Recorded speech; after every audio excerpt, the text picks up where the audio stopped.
Hey guys, it's Amy here, and I'm going to show you how you can take any picture and pixelate it in a way that you can make the Skittle portraits. So this is the Photoshop or Pixlr version. This is part one. The first thing you want to do is you want to go to pixlr.com, which looks like this, and you want to click on the butterfly, which is the advanced Pixlr editor. It's really similar to Adobe Photoshop Elements. Okay, and you want to already have your picture saved, so you want to open it from your computer. And I saved mine to my desktop, and it's a picture of the Mona Lisa. And there it is. You don't want your pixels down here to be under 500 and probably not any more than 1024. The first thing I like to do in Pixlr is get rid of this little padlock that lets me manipulate it more. And for your Skittle portrait, you don't really want to have a huge background. So my recommendation is to get rid of the background. In this case, with the Mona Lisa, it's a pretty busy background. So I'm just going to get rid of it. And normally you would use like your magic wand tool, but the colors are all so similar here, and they're so similar to what you actually see on the Mona Lisa that I'm just going to use my eraser tool. We're pixelating this image, so we're going to take it down to a pretty simple form. So I'm not really too interested in it being perfect in terms of the background here. So you can see I'm being pretty aggressive. This checkerboard, if you're not familiar with Photoshop or you're not familiar with Pixlr, what that indicates is that that's translucent or transparent. And so it's see-through. When you save it, it'll just save as white. But I like being able to see that checkerboard. It kind of helps me know where I'm at. So this last little bit across her head here. And yeah, you can see I'm really not too focused on perfection at all.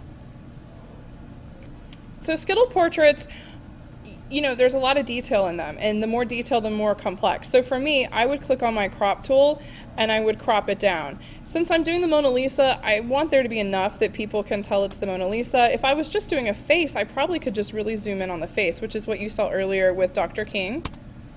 So now I just have the Mona Lisa's face. This is definitely where I feel more comfortable, and you want to zoom in a little bit.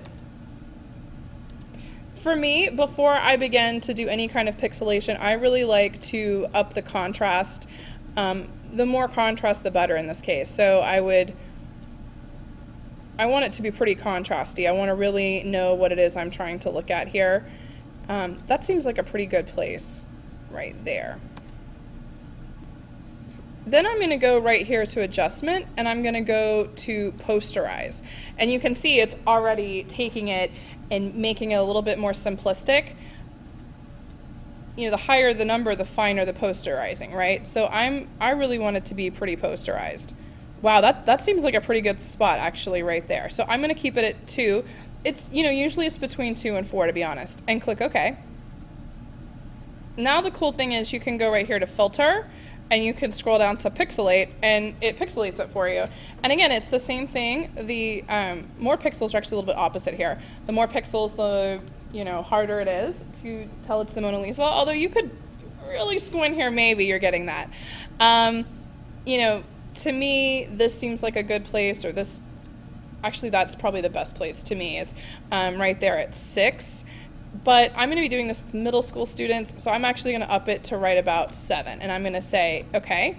And now from here, I may want to crop it even more. I may decide that, I can make this even tighter. Okay.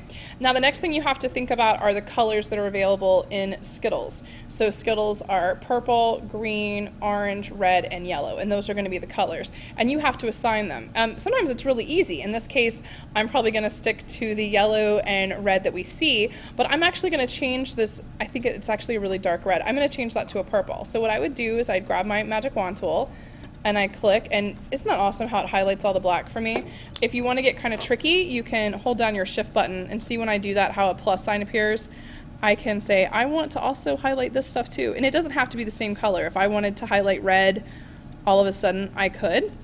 I click right here, and I like to choose from the web colors, find myself a nice purple, and I really want it to be obvious because again I'm dealing with middle school students. Grab my paintbrush tool. I always like to turn it up. You could use your fill bucket, but I really tend to prefer the paintbrush tool. And this is great because you always see little pixels you miss, so you can go back in here and grab all these. I'm going to pause it while I grab all these. Now I've got these few little white spots here. They're supposed to be a highlight. I don't think that it really adds or detracts or anything. Obviously I don't have a white Skittle and I don't have anything lighter than yellow. So for me, what I'm going to do is grab my dropper tool, grab my yellow, and in this case I'm not even going to worry about the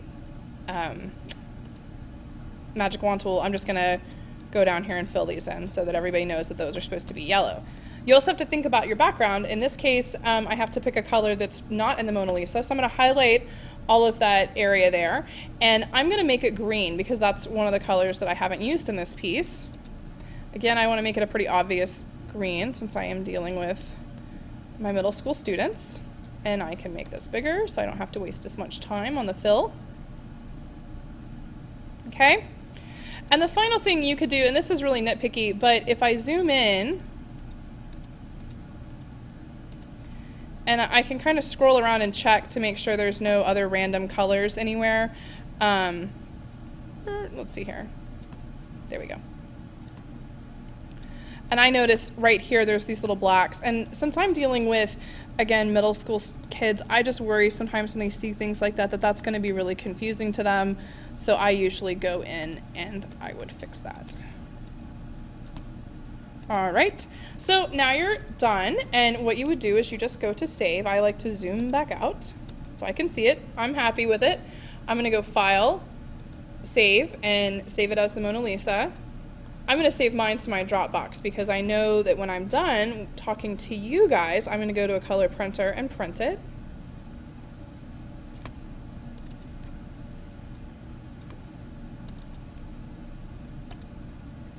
And that is it. That's all there is to it. Now you're ready to print it and go on to step 2 of your Skittle portrait project.